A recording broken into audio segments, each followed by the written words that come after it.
Bueno, buenas tardes otra vez a las personas que nos están acompañando, a los que nos acompañaron en la presentación anterior hace unos escasos minutos y quienes están integrándose en este momento. Esta última videoconferencia de este ciclo dedicado al derecho marítimo va a estar presentado por el doctor Juan Bolinaga y va a hablar sobre el concepto de personalidad jurídica en el siglo XXI, para tratar de responder la pregunta si volverán los buques a considerarse personas. El doctor Juan José Bolinaga es abogado egresado de la Universidad Católica Andrés Bello en 1984. Tiene una maestría de la Universidad Pontificia de Comillas en Comercio Marítimo y Derecho Marítimo y es socio fundador del despacho de abogados Bolinaga y Blanco. Nos va a acompañar en esta ocasión también Ana María Ramírez y Juan Triago, como nos ha acompañado en todas nuestras presentaciones. A las personas que están entrando por primera vez a nuestros seminarios, les sugerimos que sus preguntas y respuestas van a ser respondidas al finalizar la presentación. En la parte de abajo de su pantalla va a haber una barra de herramientas en donde hay un icono destinado a preguntas y respuestas. Les agradecemos que sean hechas principalmente por esa vía. Sin embargo, nosotros vamos a revisar también el chat por si quieren compartir algún comentario con sus compañeros. Bienvenido, doctor. Adelante. En nombre de la Facultad de Derecho y agradecemos a la asociación esta iniciativa. Adelante con su presentación. Muy buenas tardes. Yo la verdad que casi me siento obligado a pedir disculpas por ser el feo de la película, ya que la intervención que yo voy a hacer pues guarda poca relación con las anteriores, salvo por supuesto en el aspecto marítimo, ya que mi charla pues no va a ir por el tópico que está de moda. En este ciclo de conferencias que ha organizado la UCAP, la Asociación Venezolana de Derecho Marítimo y el Instituto Marítimo Español, a quienes por supuesto agradezco no solo la invitación, sino este gran esfuerzo tecnológico que están haciendo y además con mucho éxito. Quiero además darle una especial referencia tanto a Argelia, a Gustavo, a Juan José Triago y a Ana Mari, que además también nos acompaña hoy. Pero como siempre hay razones para hacer las cosas, y siempre normalmente esas razones son tres, yo he decidido no irme por la línea de los tópicos que ha habido hasta ahora. Primero porque han rodado cantidad de ríos de tinta sobre este tema, y además las charlas que me antecedieron sobre el tópico han sido, la verdad, que muy buenas, y yo no tengo nada que agregar y sí mucho que suscribir de todo lo que se ha dicho allá. La segunda razón es que estoy convencido que tarde o temprano vamos a salir de esta situación y tendremos que retomar nuestros temas. Y el que yo propongo es un tema que va a estar mucho en el ámbito marítimo y en el ámbito del derecho, que es el reconocimiento de nuevas personalidades y particularmente el reconocimiento del buque, o discutir por lo menos si sigue la teoría de la personificación del barco o no, y con qué nuevos ribetes. Y la última, que normalmente uno siempre se inventa una tercera razón porque el número es cabalístico, pero que en este caso es muy verdadera, es poderle brindar a ustedes 45 o 40 minutos de paz donde no oigamos hablar del chino más famoso. Para comenzar mi disertación, lo primero que quiero comentarles es el tema de la bifurcación o composición de nuestro sistema legal. Y cuando me refiero de nuestro sistema legal, me refiero al sistema legal de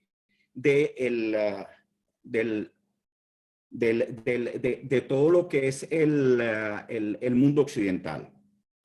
Lo primero es que nosotros tenemos una estructura o un sistema legal que tiene una notable bifurcación entre lo que son las personas y lo que son las cosas. Y sobre esos dos pilares se fundamenta buena parte del derecho occidental. Y en ese sentido, si tomamos como ejemplo nuestro Código Civil, nosotros vemos que el Código Civil nuestro tiene un primer título preliminar donde habla de las leyes y sus efectos y de las reglas generales para la aplicación del derecho. Después tiene 3 libros, un libro primero que lo dedica completamente a las personas, un libro segundo que lo dedica a de estos bienes, y por último el libro tercero que habla de las maneras de adquirir y transmitir la propiedad y los derechos sobre esos bienes.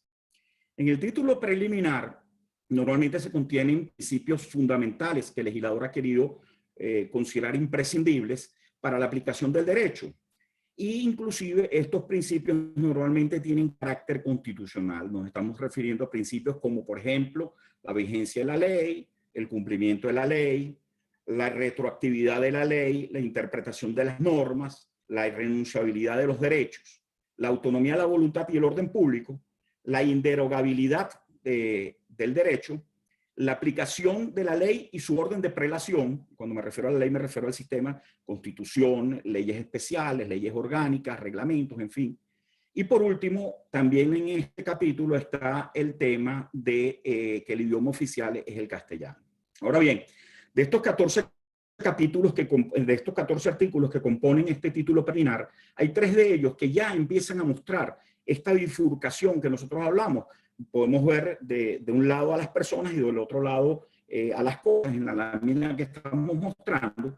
Y me refiero concretamente a los artículos 8, 9 y 10. Por ejemplo, el artículo 8 es clarísimo cuando dice que la autoridad de la ley se extiende a todas las personas nacionales o extranjeras que se encuentran en la República. Entonces, clarísimamente está diciendo, bueno, uno de los temas importantes para nosotros es la ley y a esto se le va a aplicar. El artículo 9 dice, la ley concierne el estado y la capacidad de las personas, obligando a los venezolanos, aun cuando tengan residencia fuera del territorio nacional. Y por último, el artículo 10, que refiere a los bienes, dice que los bienes, muebles y inmuebles, situados en Venezuela, se regirán por las leyes venezolanas, aunque sobre ello tengan o pretendan derechos personas extranjeras.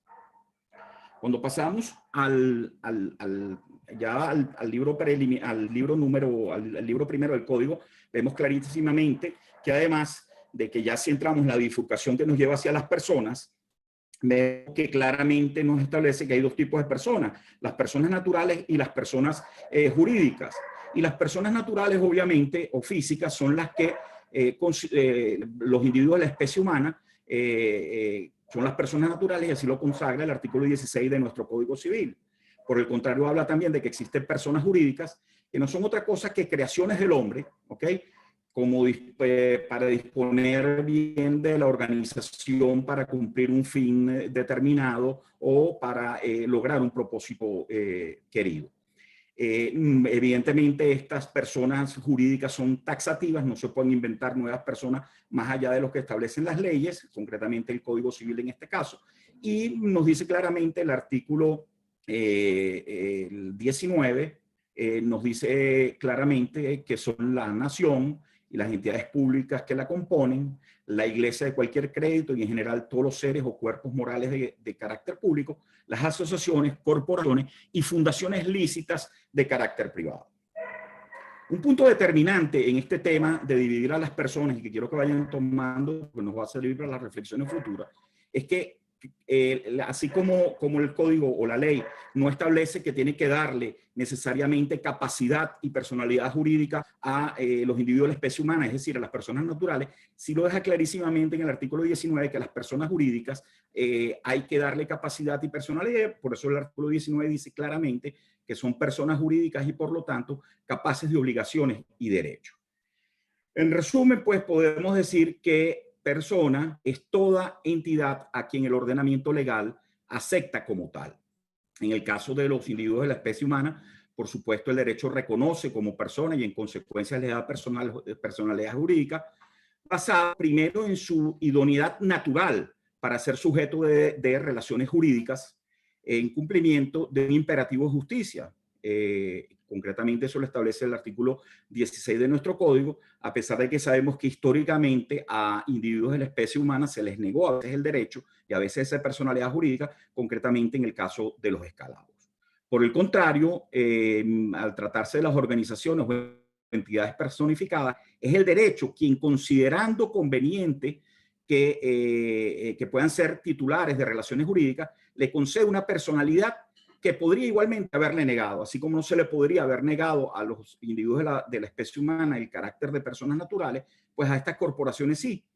y porque realmente su naturaleza no exige en principio que tenga eso, sino que las consideraciones se basan en la conveniencia. Es decir, el derecho da a estas entidades, le da personalidad jurídica porque entiende que hay una conveniencia, hay un propósito que estas entidades van a cumplir y que en consecuencia les da la posibilidad de ser personas y tener derechos y obligaciones. De tal manera que el principio básico es que jurídicamente es persona todo ser o entidad a que el derecho acepta como tal. Y esta categorización conlleva el reconocimiento de las aptitudes para ser titular de relaciones jurídicas, es decir, la posibilidad de ser titulares de derechos y obligaciones. Y aquí quiero destacar dos conceptos que van a ser muy importantes, que es que por un lado, cuando se reconoce quién es persona, se le da capacidad jurídica, que deriva justamente de la personalidad jurídica, y que se refiere a que la persona como ser o como entidad es capaz de tener derechos y obligaciones, es decir, tiene actitud para ser titular de relaciones jurídicas. Y por otro lado, la capacidad de obrar, que es la actitud para que efectivamente realice actos jurídicos. Por eso vemos que hay personas, por ejemplo, los menores, que tienen capacidad jurídica, es decir, que tienen la posibilidad de tener y tienen, de hecho, personalidad jurídica, pero que su capacidad de obrar está disminuida por mandatos de la ley. Dejando de un lado a las personas por ahora, vamos a las cosas. Podríamos decir que las cosas son los objetos o entidades sobre las cuales recae el poder del derecho o algún derecho que una persona natural o jurídica tiene. Es decir, por ejemplo, el derecho de propiedad.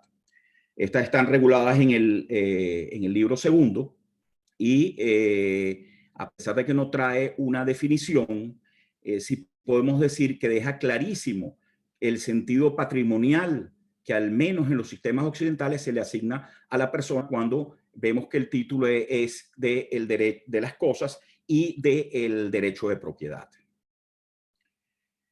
Así lo podemos ver, por ejemplo, en el artículo 525, que dice las cosas pueden ser objeto de propiedad pública o privada y pueden ser bienes muebles o inmuebles. Ahí casualmente en la lámina, quiero figurar eso, las casas son típicamente inmuebles y vemos, por ejemplo, una bicicleta que es el típico concepto de muebles. Luego, el resto del artículo segundo del libro segundo y el libro tercero se dedican básicamente a, primero, clasificar las cosas atendiendo a sus diferentes criterios, inmuebles o muebles, por ejemplo, a la relación de la cosa con la persona, que es decir, quién es el propietario o quién tiene algún derecho sobre esas cosas. El tercero tema que regula las diferencias del derecho y las relaciones jurídicas de quien gira en torno a las cosas, pero por supuesto nucleado siempre alrededor del tema del derecho de propiedad. Y por último, las formas de adquirir y transferir esta propiedad y de los demás derechos. De manera que las cosas, o de las cosas podemos predicar lo siguiente. Primero, prácticamente cualquier entidad que exista, salvo las personas naturales, pueden ser clasificadas de cosas en función de su posibilidad de ser apropiadas o ser objeto o soporte de derecho. Por ejemplo, esto es bien curioso porque si bien decimos, por ejemplo, que las corporaciones o sociedades mercantiles son personas jurídicas, al mismo tiempo podría ser temas de derecho de propiedad, porque evidentemente respecto a los socios, la propiedad o esa compañía es propiedad de esos socios. El segundo punto que quiero destacar es que esas entidades pueden ser entidades materiales o no, es decir, no solo se necesita que sean objetos corporales, sino que también son cosas, aquellos que carecen de algún cuerpo sólido, líquido o gaseoso, pero tienden a una realidad que podemos percibir por los sentidos. Por ejemplo, podemos hablar que la electricidad es un bien, podemos hablar que una obra artística es un bien y que un software también es un bien. El tercer punto que quiero resaltar es su naturaleza impersonal, justamente en oposición a las cosas. Las cosas no tienen ninguna característica personal y justamente por eso es que vemos que existe esa bifurcación que señalamos en la lámina 2 en el derecho. El cuarto elemento importante es que son capaces de poderse individualizar. En la medida que yo puedo individualizar algún objeto, alguna entidad, puedo hacer la cosa. Por eso vemos que es importante la individualización que las cosas o los bienes tienen. es susceptible, y lo venimos diciendo, de denominación patrimonial. Nuestro derecho es prácticamente un derecho patrimonial, donde lo importante es, por un lado, las personas que tienen derechos y deberes o obligaciones sobre las cosas patrimoniales o sobre las cosas que conforman su patrimonio. Y que tal denominación constituye, por supuesto, un derecho independiente. Podemos ver entonces que hay un punto de inflexión, por lo menos en el derecho occidental, que existen por un lado personas, por otro lado cosas, y que toda entidad que no califique de persona es una cosa y en principio es objeto de apropiación. Dicho esto, tenemos que entrar entonces sí ya el tema que nos ocupa, que es el tema de la personificación del buque. Y vemos si la personificación del buque lo que nos lleva es que un buque sea exactamente igual a una persona con los mismos derechos y obligaciones que tiene. Ahora bien, lo primero que tenemos que decir es que el buque, desde un punto de vista legal, cumple una función de garantía de las obligaciones que asume su propietario a lo largo de la explotación comercial, ya bien sea obligaciones de tipo contractual, obligaciones de tipo extracontractual. Contractual, por ejemplo, el tema, por ejemplo, de las obligaciones que derivan propiamente del transporte marítimo, de la provisión, de la entrada a puertos, de la construcción del mismo barco, de las reparaciones. O extracontractual, por ejemplo, cuando hablamos de responsabilidades de abordaje, de temas de salvamento o de todos estos temas que derivan pues, de relaciones extracontractuales, como pueden ser los accidentes marítimos. Como señala el doctor Sabatino, la práctica del comercio marítimo, notablemente influenciada por la costumbre mercantil, nos revela que el buque mismo se ha convertido en garantía de las obligaciones derivadas de aquel y que no es necesario involucrar a su propietario cuando vamos a hacer reclamos de estas obligaciones.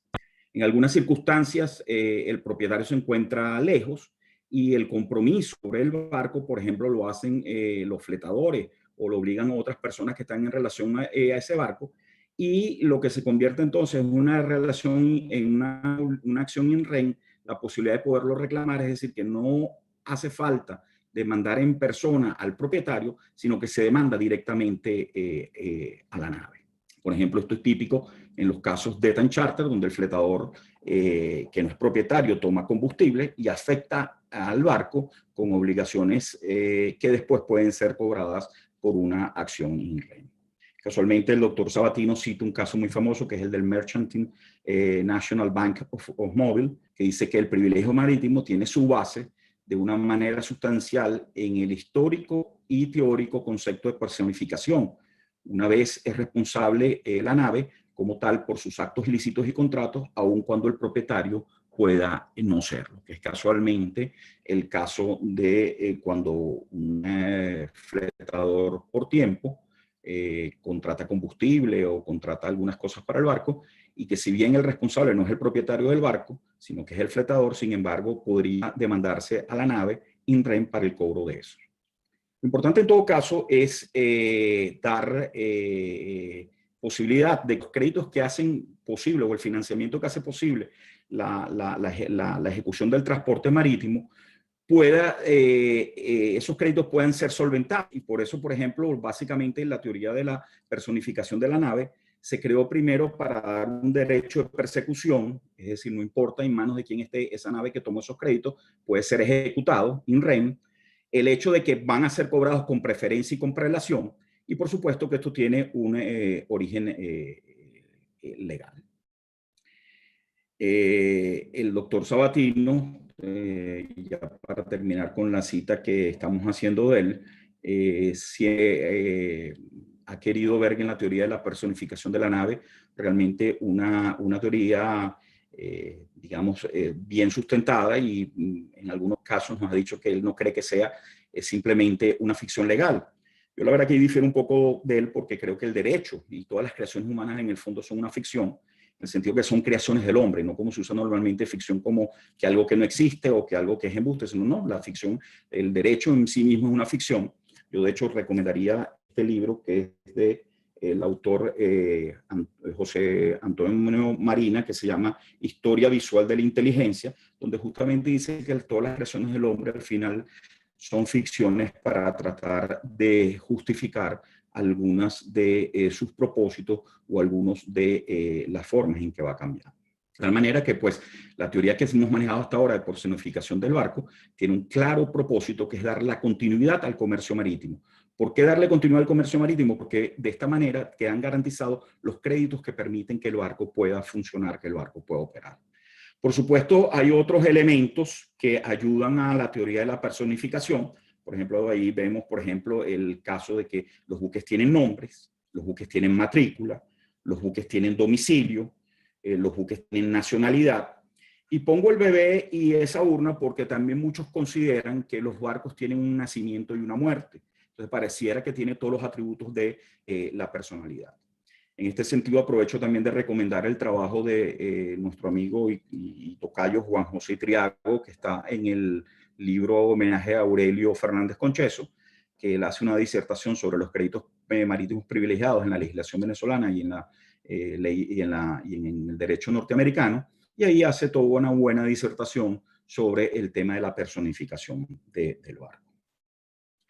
También quiero hablar o citar algunas cosas que dice Tulio Álvarez Ledo en su obra de Derecho Marítimo, porque no es de extrañar que cuando en el Congreso de Génova de 1892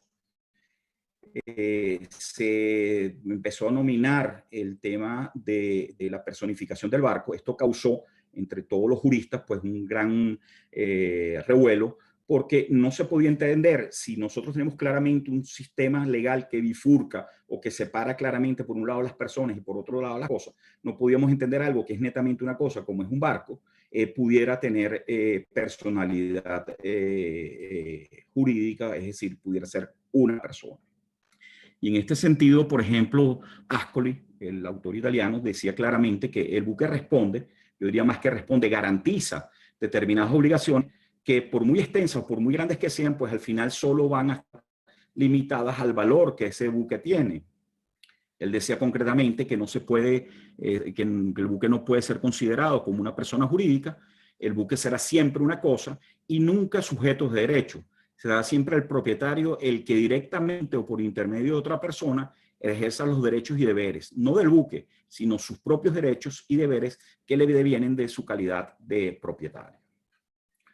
Otro de los que hizo oposición a esta teoría fue Exequiévola, que decía claramente que se trataba de una universalidad de hechos y de derechos, los cuales no pueden ser considerados como personas jurídicas, y que no había razón para que este conjunto deba considerarse como algo distinto o superior a lo que es un objeto de derecho. Ripper, por su parte, si bien no le atribuía personalidad jurídica al buque,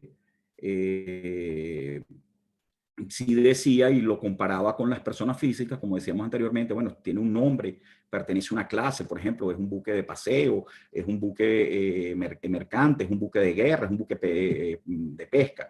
También decía que tenía un domicilio, que puede ser, por ejemplo, el puerto de registro, tenía una nacionalidad, la bandera que el barco utiliza.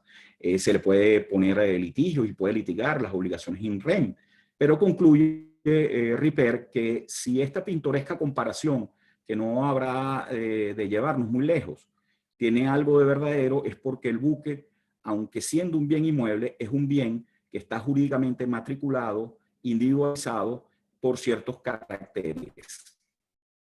En el derecho anglosajón, que además habría que decir que en este caso el derecho anglosajón es muy parecido al derecho en general continental, porque claramente también tiene la bifurcación de las cosas y las personas, ya que al final nuestros ordenamientos jurídicos vienen de las instituciones del jurisconsulto Gallo.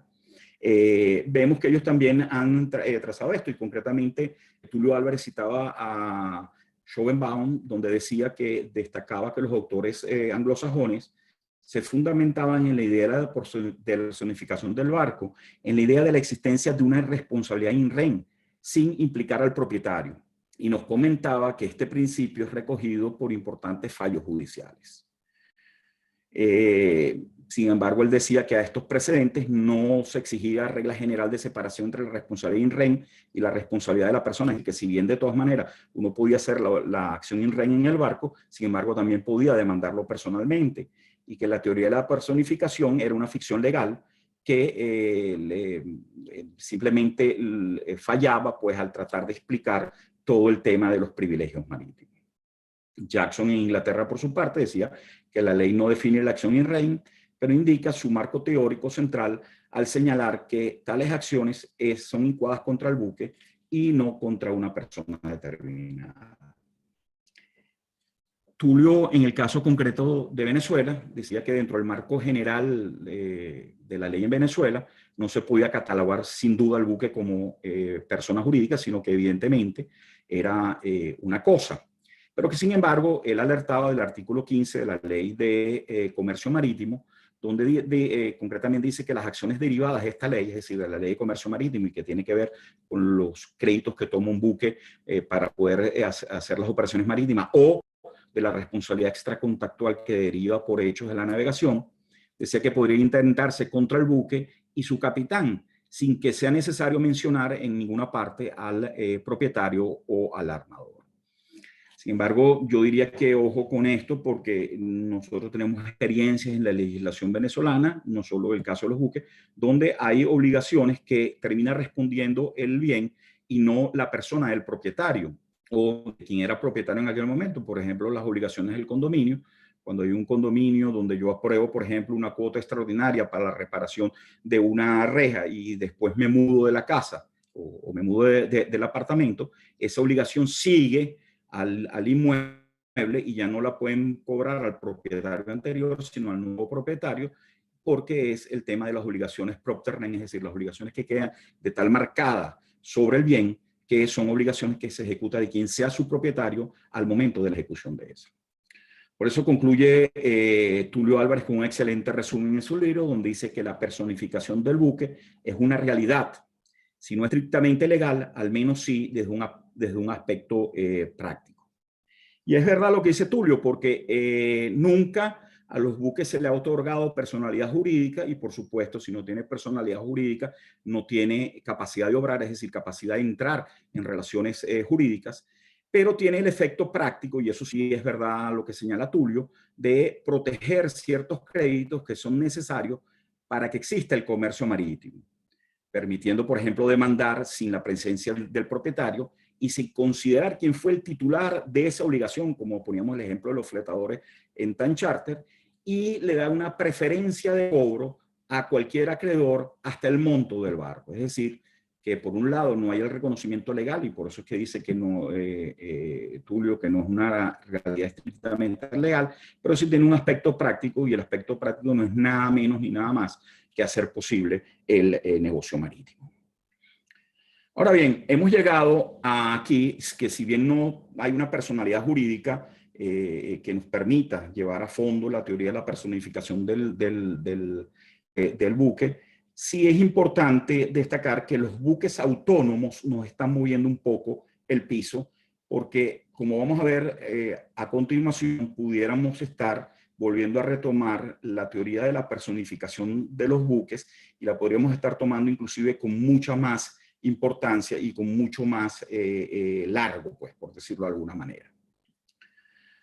Yo he visto que el tratamiento que hemos hecho de los buques autónomos hasta ahora, hablamos mucho de los temas de operatividad, de los temas de seguridad, de los problemas que puede traer una colisión y de cómo evitarlo, de los temas de tripulación, que no es más que la discusión que hay en temas de tecnología sobre la merma de los trabajos, de los puestos de trabajo y versus al cambio tecnológico.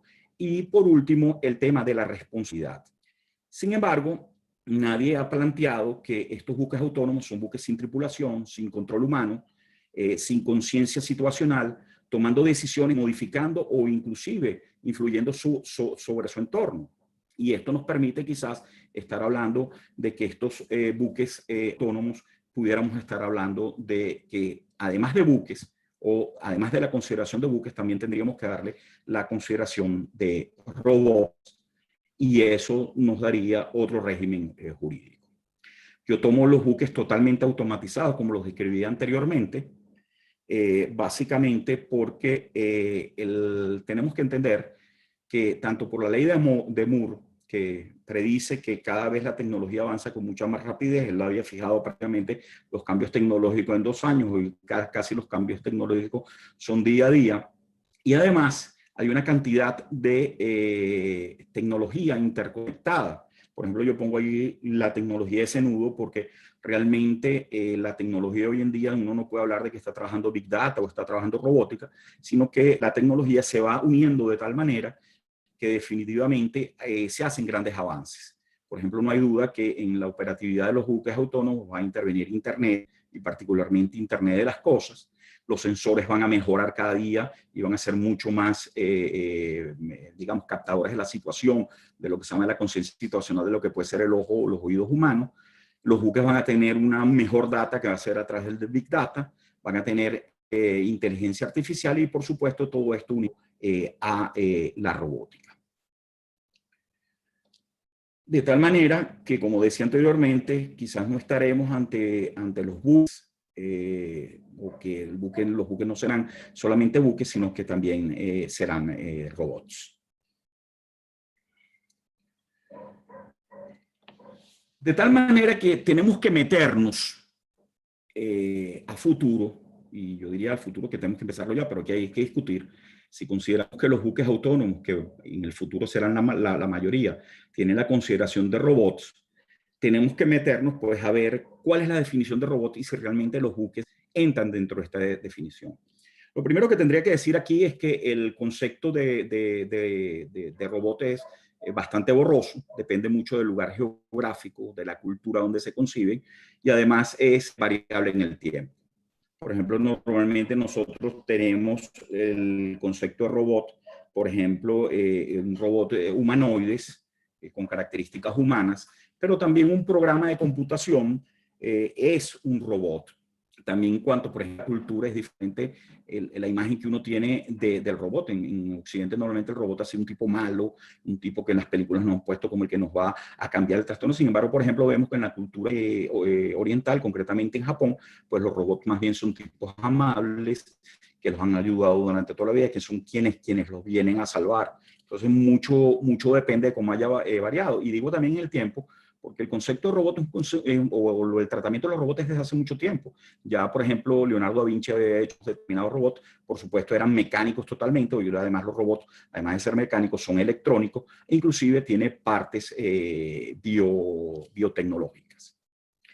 Ahora bien, no es solo de que se reconozcan los robots en las películas y tal, sino que empieza a haber resoluciones legales que empiezan a definir los robots y qué son. Entonces, por ejemplo, vamos a tratar de ver cuáles son esas definiciones. Yo traigo 3 y ver si los buques entran, de los buques autónomos entran dentro de esta definición. Por ejemplo, la resolución del Parlamento Europeo del año 2017 señala las siguientes características para los robots. Dicen, primero, que tienen capacidad para adquirir autonomía mediante sensores y mediante intercambio de datos con su entorno, es decir, interconectividad. Y el análisis de dichos datos. La resolución además habla de la posibilidad de autoaprendizaje, es decir, lo que se llama el famoso machine learning. Después que tiene un soporte mínimo físico, y el barco tiene un soporte físico. Después tiene capacidad de adaptación a su entorno. Y aquí concretamente vemos que justamente el barco autónomo, por supuesto, con la movilidad que tiene, va modificando su entorno, va influyendo en el entorno y justamente está siendo utilizado pues para intercambiar acciones por cada uno de los tránsitos que él pasa. Otra de las definiciones que podemos nosotros traer a colación ahorita para ver si los buques autónomos son también robots es el de la Asociación de Robótica Industrial de Japón, que dice que son los dispositivos capaces de moverse, el buque se mueve, de un modo flexible y análogo a lo que harían los organismos vivos, con o sin funciones intelectuales, en este caso inclusive tendría funciones intelectuales como habíamos dicho, y que permite operaciones en respuesta a órdenes humanas. Y el del Instituto de Robótica de las Américas, que define, en este caso, el robot industrial, pero que nos sirve y lo traemos a colación, que es un manipulador multifuncional y programable diseñado para desplazar materiales, componentes, herramientas o dispositivos especiales por medio de movimientos programados variables con el fin de realizar tareas diversas. He querido también traer la definición de un magistrado de la audiencia española, concretamente Barrios Andrés, que en el 2018 nos decía que el robot stricto sensu es aquel objeto mecánico que capta el exterior, procesa lo que percibe y a su vez actúa positivamente sobre el mundo. A partir de estas 4 definiciones que les he traído, nosotros podemos decir que los robots tienen las siguientes características. Primero, detectar condiciones cambiantes en el entorno mediante sensores. Eso lo cumplen los buques autónomos. Segundo, analizar los datos. Los buques autónomos van a tomar toda la información o toman toda la información de su entorno y en base al análisis que hace a través de Big Data, justamente puede programar determinadas decisiones, que sería la tercera característica. Es decir, que los robots toman decisiones y actúan sobre el entorno, y eso sería justamente prácticamente lo que estuvieran haciendo los buques. Y después que pueden ser programables, o lo que es más importante, que pueden autoaprender. Y aquí es un tema bien importante eso, autoaprender, porque eso nos va a traer unos temas de responsabilidad importantes. Pero vemos que estas 4 características los cumplen los buques autónomos, por lo tanto a mí no me cabe la menor duda que los buques autónomos son robots y deben tener esa consideración. Debemos necesariamente, además, entonces entrar en esta discusión de ver si los robots tienen personalidad jurídica o no, porque lo que estamos en el fondo entonces nosotros los maritimistas discutiendo es si estos buques del futuro, que ya inclusive están navegando, el mes pasado cruzó un buque autónomo completamente el Atlántico, pues son buques a los cuales vamos a tener que dotar de personalidad jurídica, ya no por las razones de la teoría de la personificación, sino realmente una personalidad jurídica y una capacidad de obrar, es decir, una capacidad de tener relaciones jurídicas, tanto contractuales como extracontractuales. Lo que les quiero decir con esto es que ya no solo estaría justificada la teoría de la personificación del barco como una ficción legal en cuanto al interés de proteger los créditos que hace posible el negocio, sino que aún más importante es un elemento o un robot que va a tomar decisiones, que va a cambiar su entorno y entonces va a crear responsabilidad civil, tanto contractual como extracontractual. Eso es así y hay que entonces, si eso llega a ser así, hay que dotarlo de personalidad jurídica y de capacidad de obrar. Además, quiero llamar la atención que cuando se pasó de los robots industriales a los robots verdaderamente inteligentes o con inteligencia artificial, podemos ver que el primer paso de esta diversificación a estos nuevos robots se refería al conjunto de vehículos no tripulados de superficie por agua y de submarinos. Es decir, que prácticamente nosotros llevamos la avanzada, y no como se piensa los carros o coches autónomos, sino que son justamente los buques autónomos, bien submarinos o bien de superficie, y concretamente fueron aquellos para las explotaciones y reparaciones remotas de oleoductos y los que servían a las plataformas petroleras. Pero además, y aquí viene el tema importante, es que esta discusión se nutre además de hechos reales que están tipificando nuevas personalidades durante el siglo XXI. Es decir, lo que quiero decir con esto es que cosas que siempre se consideraron objetos, es decir, entidades que se consideraron objetos, parecieran que ahora en el siglo XXI empiezan a cobrar las características de personas.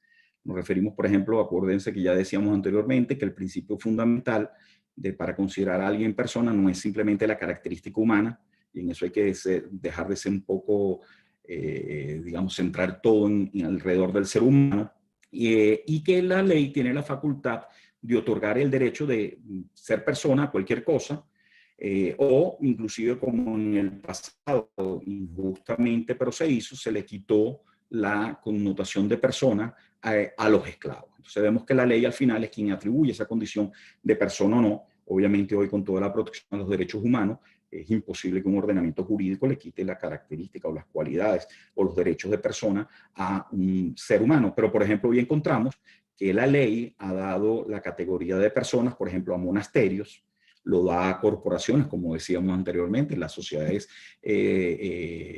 comerciales o mercantiles son personas jurídicas porque el derecho lo ha determinado así, los gobiernos, los estados.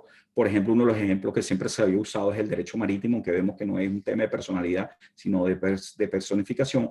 Pero encontramos, por ejemplo, ríos a los cuales en Nueva Zelanda o en la India se le ha dado personalidad jurídica, o a todo el ecosistema en Ecuador se le ha dado también personalidad jurídica.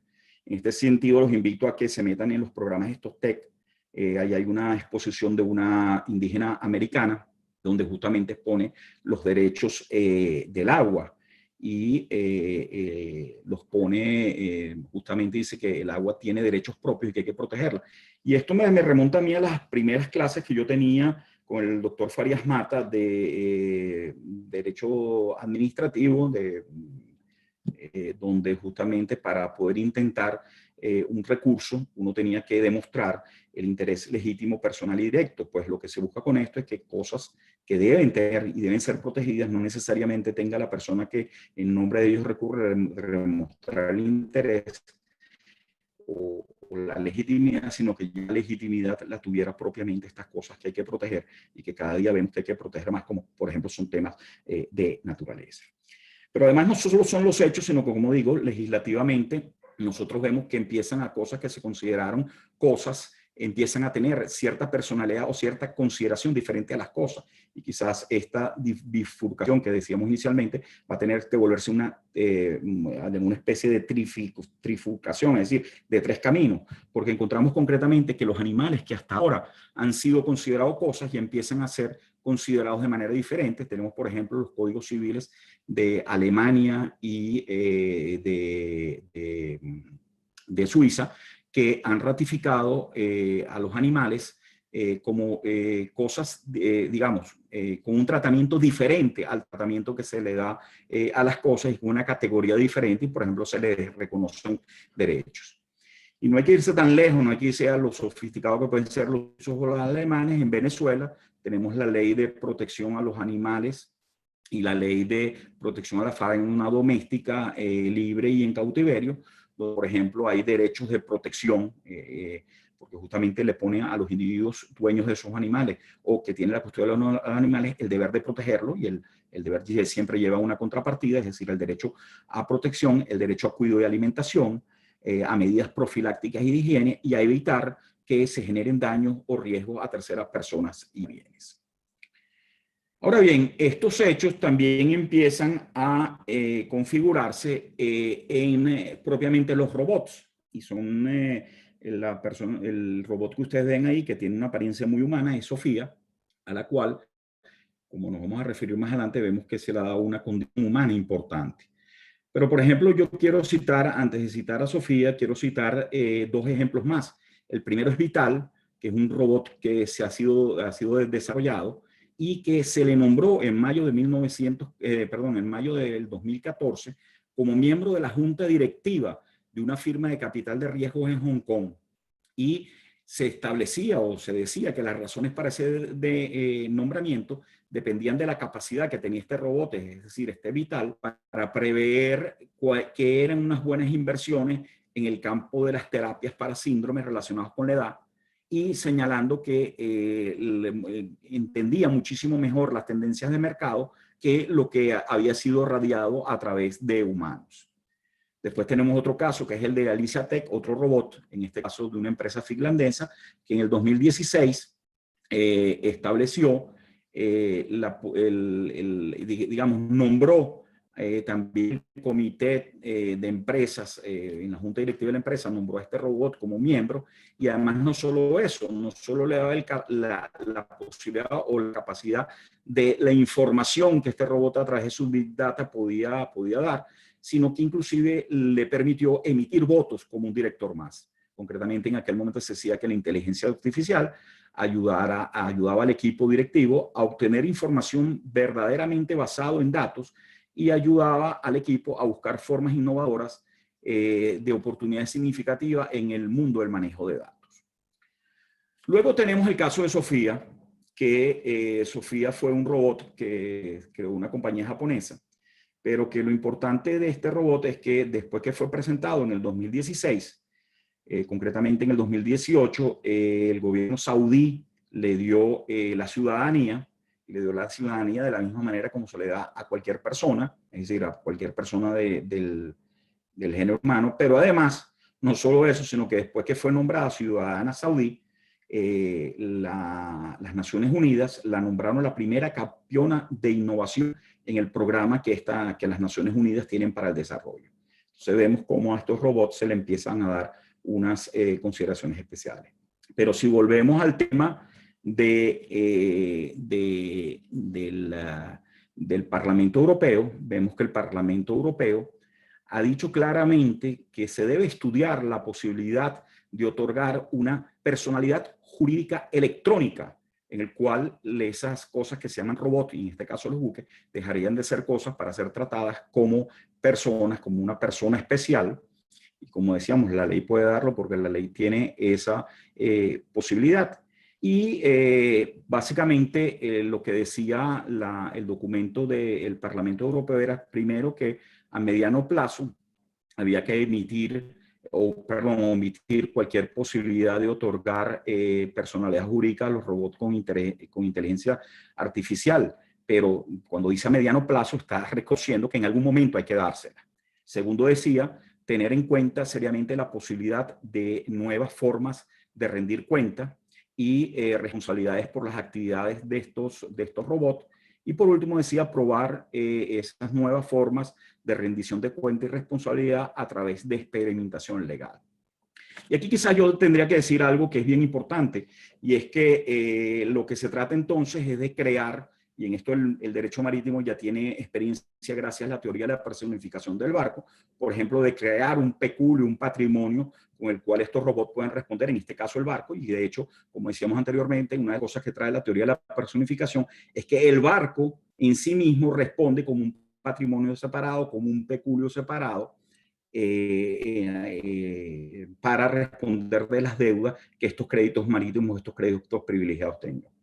Después, otra de las cosas que propone el Parlamento Europeo, que se ha propuesto, por ejemplo, es el tema de crear fondos que tanto los programadores como quienes usan los sistemas de inteligencia artificial o los robots puedan responder de las responsabilidades extracontractuales y contractuales. Cada día los robots se meten más en nuestras vidas. El Internet de las cosas nos va a llevar a que nosotros prácticamente tengamos muchos robots dentro de nuestra casa, inclusive sin darnos cuenta, y de hecho ya hoy en día contratamos con robots sin darnos cuenta. Y el derecho marítimo también tiene experiencia de estos fondos. Por ejemplo, se me ocurre que estos fondos para los robots podría ser muy parecido al fondo Togalop o al fondo Cristal, en el cual se ha aportado por parte de los armadores y por parte de los fletadores determinado dinero para hacer frente a las contaminaciones petroleras. Pues pudieran en principio los armadores que tengan este tipo de buques, pues crear este tipo de fondos con los cuales se vayan a reparar estos daños que tienen tanto, que causan tanta preocupación dentro de la comunidad marítima. El otro tema importante es el tema de seguros, que al final el seguro no es otra cosa que una distribución de riesgo, donde el derecho marítimo también tiene mucha experiencia y donde evidentemente la responsabilidad de estos robots al final va a ser asegurada. Claro que aquí tenemos que empezar a ver lo que ha sido la lucha del derecho marítimo por mucho tiempo de exenciones de responsabilidad, limitaciones de responsabilidad, y yo creo al final que aquí iremos, y ya yo lo decía en una conferencia que di en el año 1999 en el Eurobuilding, pero sin pensar que íbamos a llegar a donde estamos llegando hoy, que la responsabilidad al final va a ser una responsabilidad objetiva, es decir, una responsabilidad de quien ponga el daño. El grave problema con esto es que los buques autónomos, y por eso les decía anteriormente, ojo con el tema que decíamos que los buques pueden aprender, porque al final de cuentas, si el buque digamos, aprende, no va a ser responsabilidad de su programador, y si el buque toma decisiones autónomas, pues es decir que sea responsabilidad de su propietario o de quien recibe los beneficios al final de cuentas de la explotación de ese barco. Por lo tanto, tenemos que empezar, si lo consideramos robot, tenemos que empezar a ver cómo van a ser estos bien de responsabilidad. Yo, por supuesto, creo, ya para finalizar, que hay muchos obstáculos a lo largo de esto, que hay mucha materia que discutir. Creo que hay hechos y algunas normas jurídicas que nos avientan o nos llevan hacia allá. Y en todo caso, yo lo que he creído es poder polemizar más que polemizar, problematizar el tema de qué vamos a hacer con los buques autónomos a raíz de todas estas experiencias de nuevas personalidades jurídicas que están haciendo en el siglo XXI. Y en ese sentido yo quisiera hacer una última cita de un profesor de esa casa de estudio en un libro que se llama El Hacedor de Derecho, concretamente es el doctor Isaías Medina Feirasola, en el cual él expone lo siguiente. Dice, indiscutiblemente, el derecho es un fenómeno social. El derecho está en la sociedad y, por lo tanto, los vasos comunicantes entre ambas categorías son evidentes. Así las cosas, el derecho tendrá mayor sentido, mayor aplicación, además de mayor validez en la medida en que cumpla con las exigencias de la sociedad, acercándonos a la realidad social. Y la realidad social nos indica que vamos a una sociedad profundamente robotizada y también nos dice el comercio marítimo que cada día más estaremos automatizados, estaremos robotizados y utilizando nuevas tecnologías. Con esto quiero agradecerle nuevamente a la Universidad Católica, a la Asociación Venezolana de Derecho Marítimo, al Instituto Marítimo, al Iberoamericano de Derecho Marítimo y a las personas que han estado hoy en el panel conmigo, particularmente Argelia. Y no queda más pues que dejar este tema ahí planteado, que sé que es un tema engorroso, pero que bueno, que ha sido el tema que es hoy, y espero haberlos desconectado de nuestro chino famoso, por lo menos durante unos cuantos minutos. Muchísimas gracias.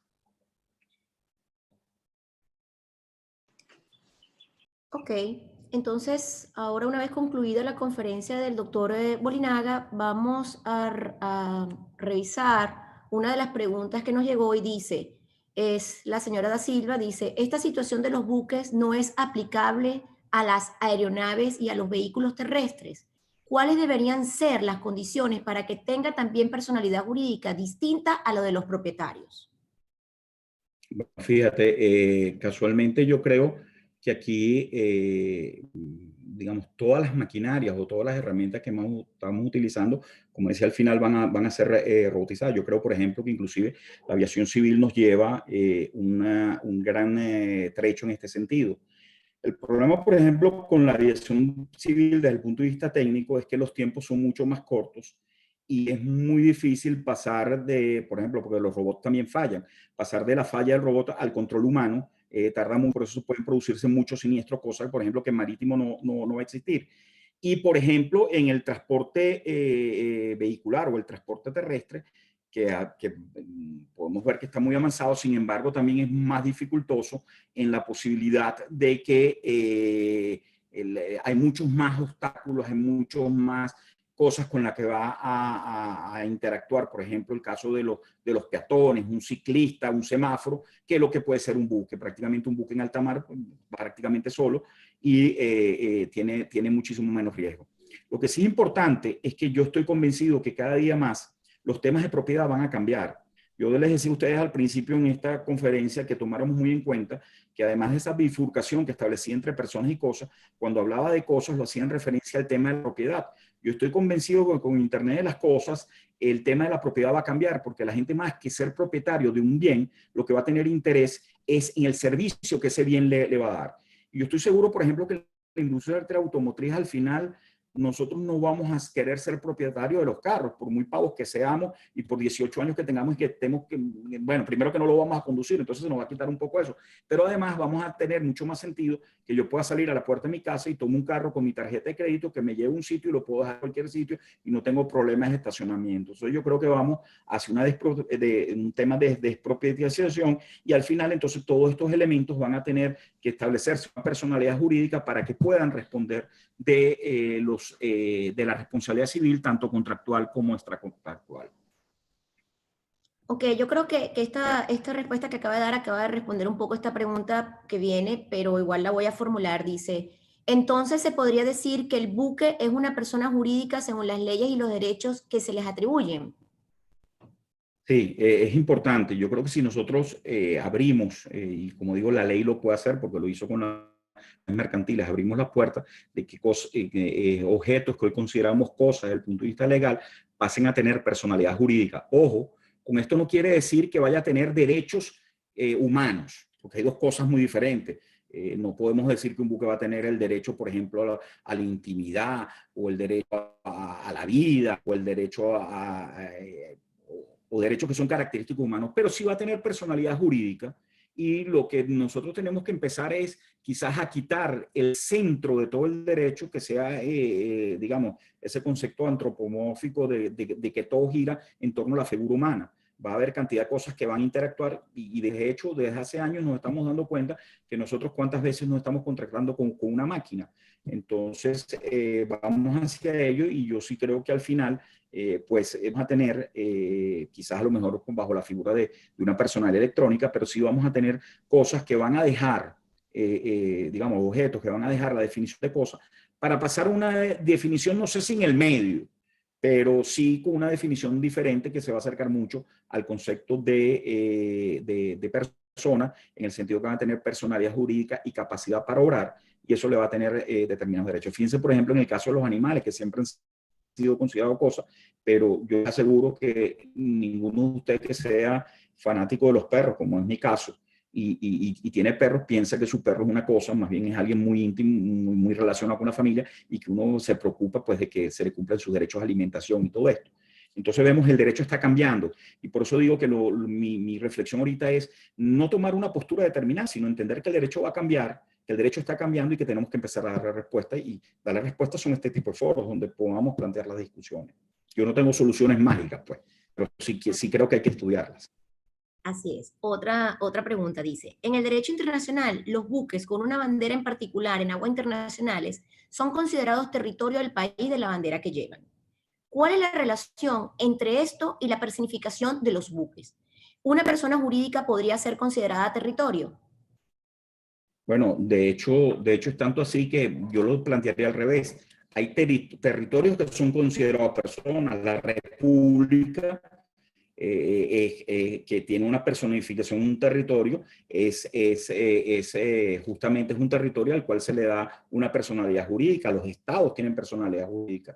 Es verdad que pudiera haber entidades territoriales que por muchos años pueden interactuar y no han tenido personalidad jurídica, como el caso, por ejemplo, de la Unión Europea, por mucho tiempo no tuvo personalidad jurídica, pero hoy lo digo, y el caso típico es ese. Ahora, lo importante no es que el buque sea parte del territorio o los hechos que ocurren. De hecho, va a haber muchos hechos que ya no van a tener relevancia porque parte de esos hechos que se producen en los buques a los cuales se le da la connotación digamos, de territorio del Estado es por la relación de las personas que van a bordo. Entonces, si ya no va a haber personas a bordo, pues este concepto de territorialidad y pasaríamos más bien a que ese buque va a tener la protección como persona o como nacional de un Estado, al igual que tengo yo cuando salgo de mi país, pero sigo siendo un nacional venezolano y el Estado me da cobertura de mis derechos ante ese otro país. Ok, aquí está nuestro amigo Gerardo Ponce diciendo, estimado Juan José, de acuerdo a tu estupenda intervención, si se llegara a reconocer personalidad jurídica propia al buque, ¿cómo piensas tú que debería ser la forma para practicar válidamente su citación en juicio? Por ejemplo, en Venezuela, cuando se pretenda reclamarle una obligación que constituye un crédito o privilegio marítimo. Saludos y fuerte abrazo. Bueno, es que yo creo que justamente nosotros estamos en un momento en que las tecnologías nos van a cambiar muchas cosas. No solo nos va a cambiar la citación del buque, posiblemente dentro de poco las citaciones a través de Internet van a ser válidas. Entonces, posiblemente yo en un futuro próximo, mandándole digamos, a la central, al cerebro que maneja el buque, la citación, a través de Internet o a través de cualquier de estas figuras, el buque quedará citado. Hay que entender que una vez que uno cambia este concepto, van a cambiar muchas cosas. Porque además, al darle personalidad, como bien señala Gerardo, pues yo le estoy dando la posibilidad de que yo pueda citarlo personalmente. ¿Cómo se va a citar? Bueno, ahí viene todo el tema que también hay que validez que tienen la documentación mandada a través de Internet. Como las citas de un tribunal se podrán hacer a través de blockchain para no tener documentos falsificados ni nada por el estilo. Es decir, yo no tengo la respuesta mágica, como decía. Yo lo que digo que lo importante es que discutamos estos temas, porque los tenemos, si no ya, los tenemos a la vuelta de la esquina. Así es, así es.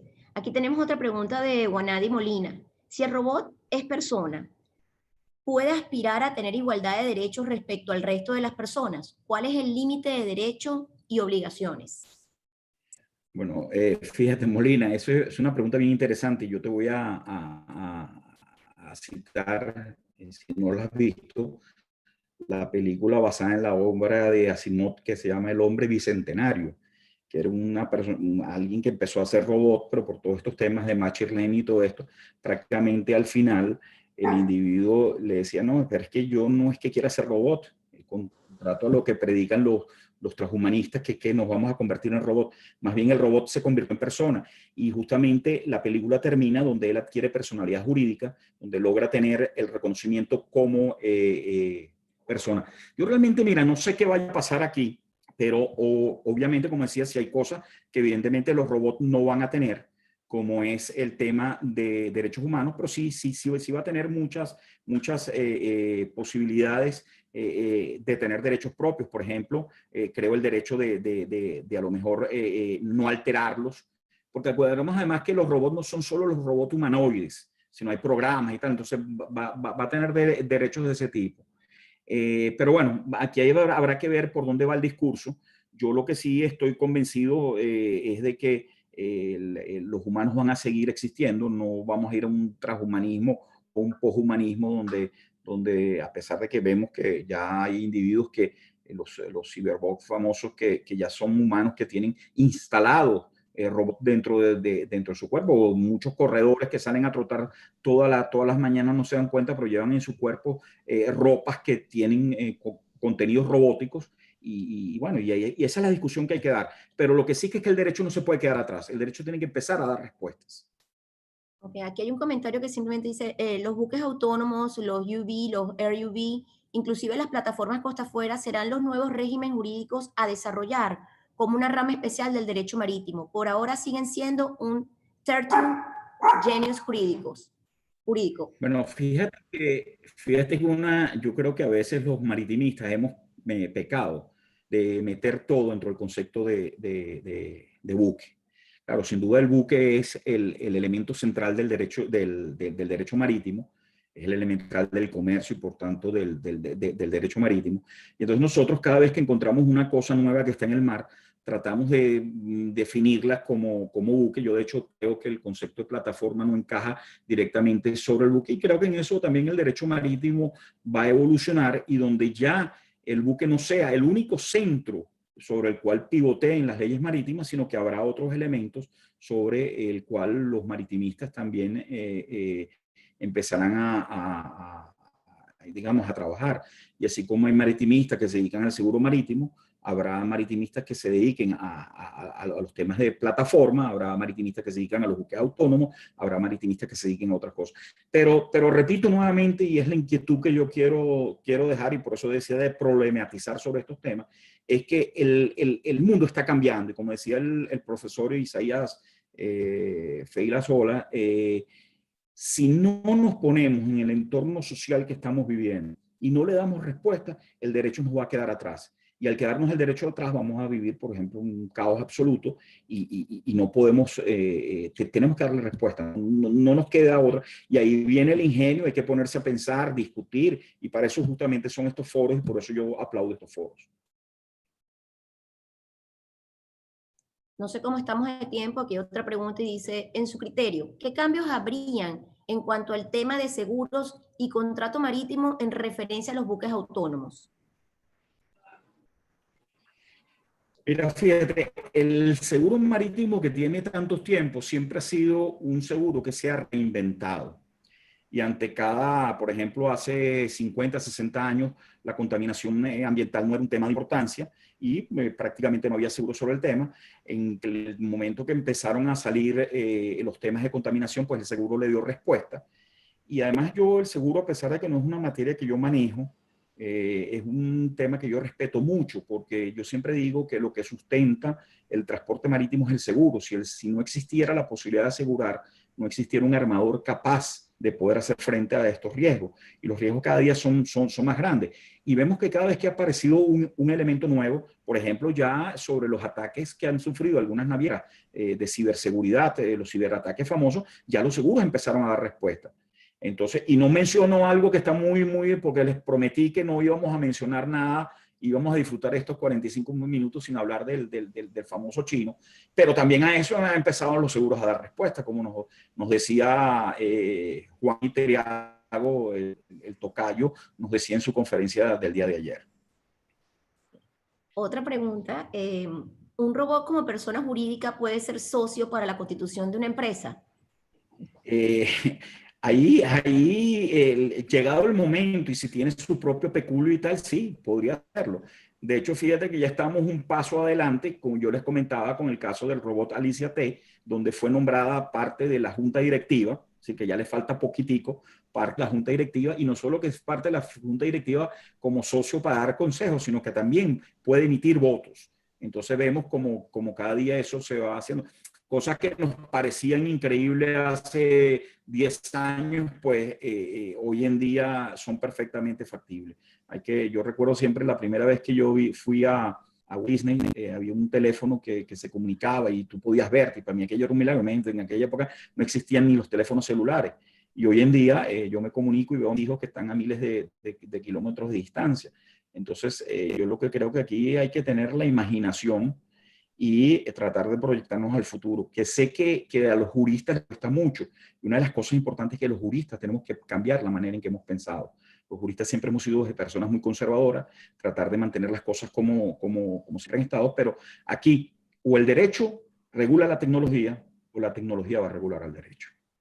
Claro, y de hecho lo que pasa es que esto es un tema que es tan básico para el derecho marítimo que su revisión y la adopción o no de la personificación jurídica del buque va a traer un sinfín de consecuencias que van a derivar en derechos y deberes. Y por lo tanto es como un tema de aguas profundas, ¿no? Y ahorita poner uno a dar respuestas a todo es muy difícil porque todavía no se ha establecido legalmente el ordenamiento jurídico que va a aplicar en estos casos, en su totalidad. De hecho, una de mis grandes inquietudes es si el derecho va a ir a la velocidad que está yendo estos cambios tecnológicos, las innovaciones y la digitalización va a pasos gigantescos y nuestro derecho sabemos que para cambiar una ley internamente en un país toma un procedimiento y un tema que normalmente no va a solapar. Entonces, ahí está una de las grandes preocupaciones, ¿no? Sí, fíjate, del comentario que tú haces, hay algo bien importante. Y justamente aquí los abogados tenemos, o digamos, inclusive los hacedores de leyes, los legisladores, tienen que dejar un poco el camino abierto, en el sentido que si le empezamos a poner cortapisas a los avances tecnológicos, regulándolos en exceso, pudiéramos nosotros atrasarnos. Entonces ahí hay que tener mucha mano izquierda, como dicen, para poder regular, pero no regular que haga imposible la inversión. Entonces hay que ir, digamos, comenzar. Y por eso es que el derecho tiene que montarse en el día a día. No podemos seguir esperando para ver qué pasa, para poder regular las cosas. Entonces es importante que el mundo va a avanzar y es importante que las regulaciones vayan montando. Gracias a Dios yo creo que la mentalidad de los abogados está cambiando. Y por ejemplo yo veo que casualmente no estamos casi al día, pero estamos con la tecnología muy cercano y yo creo que los abogados próximos que vamos a tener van a ser abogados de dar muchas respuestas. Y lo otro que quería comentar en cuanto a tu observación en general, que yo creo que al final lo importante no es dar respuestas, las respuestas van a venir, lo importante es hacerse las preguntas. Y por eso es que creo que lo importante es la pregunta que nos estamos haciendo. Bueno, va a tener personalidad. Si yo no llego a hacerme las preguntas, voy a tener las respuestas. Claro, bueno, claro. Disculpen que interrumpa aquí, creo que no me equivoqué, o sea, esta ha sido la sesión, todavía quedarían 10 preguntas por contestar y lamentablemente no tenemos tiempo de hacerlas todas. Nos quedan un par de minutos y yo creo que podemos contestar alguna más que Ana María considere, pero en definitiva no me equivoqué, esta presentación fue tanto interesante como divertida. Y como única anécdota que yo puedo añadir con el tema de la personificación del buque, existe un poema que se lo voy a dejar a todos está en inglés lamentablemente para que rime, ¿no? Pero se lo voy a dejar a todos por el chat para que vean cómo se compara a un No, pero buque pero en tradúcelo. en tiempo real, la otra vez. En cualquier caso, podemos hacer un post en las redes sociales de la asociación luego sobre esto, que es bien bonito. O sea, digamos, no lo comparto al 100% porque es un poco machista, ¿no? Pero se escribió hace unos cuantos años y la época era distinta. Pero palabras más, palabras menos, dice que el buque arruina a los hombres y que hay que meterle mucho dinero para mantenerla bonita y hay que pintarla y maquillarla, etcétera, etcétera. Entonces, búsquenlo, igualito vamos a hacer una publicación sobre eso. Y por supuesto, con todo el respeto a las mujeres, eso no lo escribí yo. Manamari, si quieres, yo creo que podemos tomar una última pregunta y luego le vamos a dar paso a Gustavo y al doctor Januzzi a la profesora Argelia para hacer un cierre de esta semana, de este evento que fue tan visitado por todos ustedes. Claro, es difícil escoger porque todas las preguntas de verdad son geniales, ¿no? Pero bueno, las demás se responderán por la vía que se han hecho en en las demás conferencias. Dice, ¿cómo se manejaría la personificación del buque y o los robots con las regulaciones aduaneras? ¿Los buques autónomos dejarían de considerarse como mercancías? Bueno, pero es que acuérdate que no es necesariamente que el buque se ponga como mercancía a los efectos, por ejemplo, de internación, sino que hay determinadas premisas aduaneras que hay que cumplir, como hay sanitarias, pero que también cuando tú llegas a la aduana hay unos requisitos, cuando llegas a inmigración, inclusive cuando llegas a aduana, tú como persona tienes algunas cosas que cumplir. Eso se irá adaptando, sin duda. Como digo, aquí va a haber una transformación importante del derecho, no solo respecto al derecho marítimo. Yo, por ejemplo, decía en estos días que mucha de la mercancía ya no se va a transportar por el tema de las impresoras 3D, ya muchas mercancías no se van a importar en físico, sino se van a importar a través de programas que se van a imprimir luego. Entonces mi pregunta, mi cuestión es, esos programas que yo llego a mi computador y que no pasan por aduana, tendría que pagar algún derecho aduanal. Entonces, son muchas preguntas las que hay que hacer y lo importante es que nos comencemos a hacer estas preguntas. Claro. ¿Cómo estamos de tiempo? ¿Otra o ya? Yo creo No, que lamentablemente sí, ya vamos a ir cerrando para dar paso a... Tengo una pregunta para Juan y Triago. ¿Cumplió tus expectativas, Juan? Sobrepasar mis expectativas y las mías no son las que importan tanto, como te digo, no ha habido sesión con tantas preguntas bueno, los comentarios siempre han sido buenos, pero con tantas preguntas, el tema es bastante interesante y en eso se refleja, entonces sobrepasaste mis expectativas una vez más. Y yo me... Doctor Bolinaga, yo le quiero decir algo. Aparte de periodista y abogada, mi pasión es la prospectiva. Entonces usted me tiene aquí, que me quiero meter en la pantalla y pues como hay muchísimas preguntas, pues me voy a comprometer, y está aquí el decano escuchándonos, para organizar algo con relación a la perspectiva en el derecho. Podríamos hablar sobre las personas electrónicas, las personas no humanas, como los animales y otros que deberíamos empezar ya a discutir desde la Facultad de Derecho de la Católica. Entonces, pues lo estoy comprometiendo en público. Yo estoy a la orden y tratándose de mi universidad, de mi alma mater, de la Católica, pues con todo gusto voy. Ok, ahora le voy a dar, voy a abrir el micrófono a Gustavo Maya para unas palabras finales desde la asociación y después le daré la palabra al decano. Gustavo, ¿puedes hablar? Creo que puedes abrir el micrófono. Vamos a ver cómo, porque estamos haciendo esto. ¿Aló, me escuchan? Gustavo, ¿puedes? Sí, te escuchamos.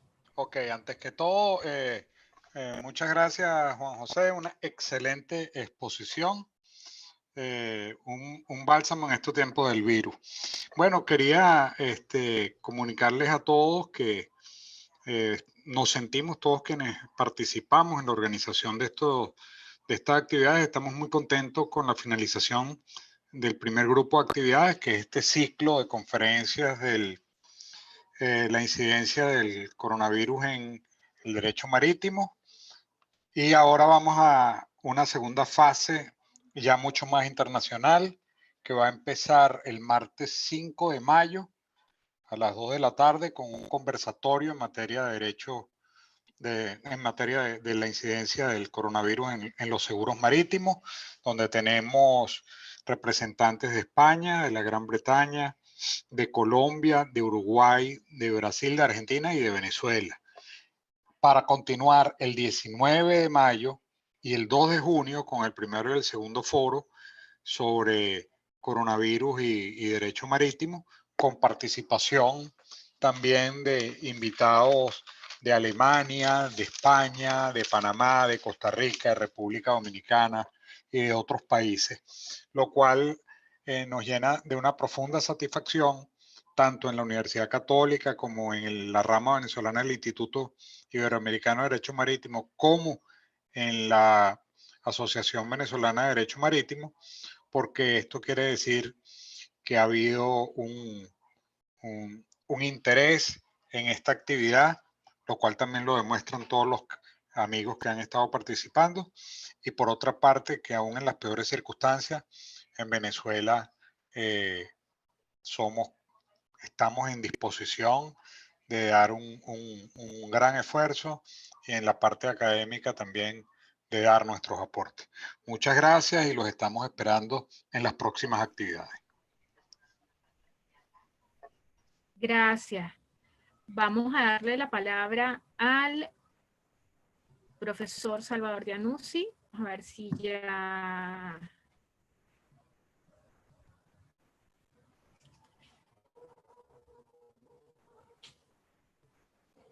Listo, profesor, puede activar su micrófono.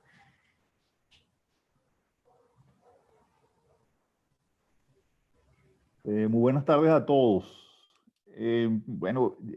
Suscribo totalmente lo dicho por el muy querido amigo profesor Gustavo Maña, en relación con el éxito de todas estas conferencias. Y yo lo que quería, pues muy brevemente, pues es agradecer a todos los panelistas. Voy a comenzar por Juan José, que fue el último, fue una extraordinaria postura en la que nos estaba haciendo unos planteamientos que yo creo que sí, que se deben discutir. Precisamente una de las razones, pues, que yo creo que tenemos los abogados para poder impulsar, pues, lo que sería la sociedad, es ocuparnos de todos estos cambios que están sucediendo. Yo sí quiero hacer la acotación con respecto, por ejemplo, cuando se hizo la modificación del Código francés, donde se le reconocen, pues, los derechos a los animales, que eso se hizo una discusión sobre lo que fue la reforma y se tocó, pues, ese punto. Por supuesto que a veces quizás nosotros en Venezuela no estamos preparados para asumir todavía algunos cambios, pero yo creo que eso realmente es importante llevarlo, pues, al escenario para que eso se discuta. Quiero agradecer, pues, fundamentalmente, pues, a Gustavo Maña, que ha sido el gran motor, pues, de todo esto, a Aurelio Fernández Concheso, a Juan Itriago, a Guanadi Molina y por supuesto pues a los moderadores que han sido algunos de los ponentes, y también por supuesto a Argelia Peroso y hoy a Ana Mari Ramírez. Este agradecimiento se extiende a la Asociación Venezolana de Derecho Marítimo y al Instituto Iberoamericano de Derecho Marítimo, pues la rama venezolana, pues que han estado pues muy pendientes de esto. El agradecer pues a todas las personas que se han conectado. Lamentablemente yo no pude conectarme con todas las exposiciones, pero afortunadamente están colgadas en YouTube, con la cual pues simplemente uno las puede ver. Entonces, le tomo la palabra a Juan José, al resto de los ponentes, y esto organizaremos pues en el futuro más actividades, porque creo que han sido realmente muy ilustrativas. De nuevo, pues mi agradecimiento y el agradecimiento a la Facultad de Derecho de la Universidad Católica Andrés Bello. Gracias.